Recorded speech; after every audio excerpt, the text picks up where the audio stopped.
Hello friends, आज की video में हम डिस्कस करेंगे यदि कोई पार्टनरशिप फर्म से सैलरी, इंटरेस्ट और शेयर ऑफ प्रॉफिट रिसीव कर रहा है तो क्या इन पर जीएसटी एप्लीकेबल होगा। तो चलिए जल्दी से स्टार्ट कर लेते हैं वीडियो को, लेकिन उससे पहले चैनल ज़रूर सब्सक्राइब कर लीजिए ताकि सभी इम्पोर्टेंट अपडेट्स आपको मिलते रहें। दोस्तों, अभी हाल ही में कर्नाटका की एडवांस रूलिंग से रिलेटेड वीडियो मैंने अपलोड की थी, जिसमें इस चीज़ को ऑलरेडी डिस्कस किया था। यहाँ पे उस जजमेंट के साथ साथ हम एक सुप्रीम कोर्ट की जजमेंट को भी डिस्कस करेंगे और इसका कंक्लूजन निकालेंगे। कर्नाटका एडवांस रूलिंग जो कि 4 मई को आई थी, उसमें जो एप्लीकेंट है हमारा अनिल कुमार अग्रवाल, उसकी एक से अधिक सोर्सेज से इनकम थी और उसने उन पे एडवांस रूलिंग सीख की थी कि कौन सी इनकम उसके जीएसटी टर्नओवर में कंसीडर की जाएगी और कौन सी इनकम एक्सक्लूड होगी। तो यहाँ पे applicant is in receipt of certain amount termed as partner salary from the firm where the applicant is also a partner. तो यहाँ पे वो एक पार्टनरशिप फर्म में पार्टनर है और वहाँ से उसको सैलरी मिलती है। The applicant has not furnished any relevant document to the issue such as copy of agreement, appointment order, so as to decide whether the applicant is employee of the partnership firm or not। तो ऐसा कोई evidence उसने produce नहीं किया था जिससे कि ये अंदाज़ा लगाया जाए कि वो जो है पार्टनरशिप फर्म में एम्प्लॉय है। In case the applicant is a working partner and getting salary, then the salary is neither supply of goods not supply of service in terms of clause 1 of schedule 3 of CGST act. अगर as a partner उसको salary मिल रही है तो वो ना तो supply of goods है और ना ही सप्लाई ऑफ सर्विस है, जो कि शेड्यूल 3 ऑफ CGST एक्ट हमें कहता है। Further, in case if the applicant is receipt of the amount towards his share of profit from the said partnership firm, then also the said income is not under the purview of GST, as share of profit is nothing but application of money and hence the salary is not required to be included in the aggregate turnover for registration। तो registration आपको लेना है या नहीं, ये depend करता है आपके टर्नओवर की थ्रेशोल्ड लिमिट पर।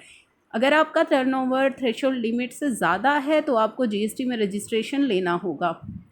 तो यहाँ पे ना तो एज अ सैलरी जो आपने सैलरी ड्रॉ की है एज अ पार्टनर वो आपके टर्नओवर में इंक्लूड होगी, क्योंकि ना तो वो सप्लाई ऑफ गुड्स है ना वो सप्लाई ऑफ सर्विस है। सेकंड है कि अगर आपको प्रॉफिट आप ले रहे हैं पार्टनरशिप फर्म से तो वो भी जस्ट एक एप्लीकेशन ऑफ मनी है, ना ही उसे सप्लाई ऑफ गुड्स कहा जाता है और ना ही supply of service. From the above ruling ये क्लियर हो गया था कि जीएसटी है वो ना तो पार्टनर की सैलरी पे अप्लाई होगा और ना ही जो है शेयर ऑफ प्रॉफिट पे अप्लाई होगा। Now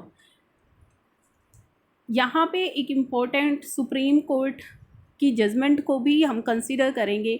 partner is not an employee of the partnership firm. Supreme court ने कहा था partner is not an employee of the firm, the firm is not a legal person and there cannot be a contract of service between firm and one of its partner।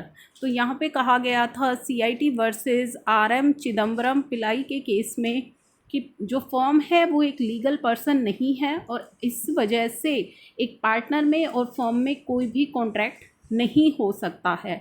Since contract of employment require two distinct person, employer and employee. किसी भी contract के लिए जो है आपका दो अलग अलग व्यक्तियों में कॉन्ट्रैक्ट होता है, जैसे कि एक employer and employee. A man can not be his own employer. तो एक व्यक्ति अपना एम्प्लॉयर नहीं हो सकता क्योंकि जो फर्म है वो कोई भी लीगल पर्सन नहीं है। It was accordingly held by supreme court in this case that partner salary is only profit known by different name। Thus, even if partner is not regarded an employee, the partner's salary being share of profit is outside the ambit of GST law। अब बात आती है interest on capital की। As per income tax act maximum interest 12% can be given on capital infuse by partner in the partnership firm.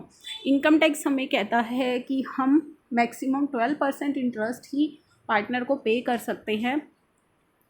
Now the question arise in regard to the applicability of GST। अब यहाँ पे बात आती है GST applicable होगा या नहीं होगा। The interest on capital is paid out of profit earn by the partnership firm. जो इंटरेस्ट पे किया जाता है पार्टनर को वो कहाँ से पे किया जाता है, जो भी प्रॉफिट पार्टनरशिप फर्म को होता है as per the clause in partnership deed accordingly such interest is nothing but the share of profit. जो इंटरेस्ट है ये भी प्रॉफिट का ही पार्ट है। And being transaction in money it shall be outside the scope of supply and no GST shall be applicable thereon. तो ये एक जो है मनी के अंदर ट्रांजैक्शन है, और जो मॉनिटरी ट्रांजैक्शन है वो आउटसाइड होती है, ना ही तो वो सप्लाई ऑफ सर्विस होती है ना सप्लाई ऑफ गुड्स होती हैं।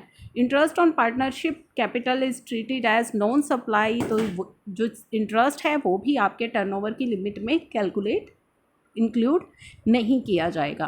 तो ये बहुत ही इंपॉर्टेंट पॉइंट्स थे जो मैंने आपके साथ इस वीडियो में किए हैं शेयर। इसकी डिटेल जर्नल ऑलरेडी मैं अपलोड कर चुकी हूँ, लेकिन कुछ ऐसे पॉइंट थे जिनको अलग से मैंने आपके साथ डिस्कस किया है। नाउ इस इम्पोर्टेंट इन्फॉर्मेशन के साथ इस वीडियो को मैं यहीं पर कर रही हूँ close. Thank you for watching.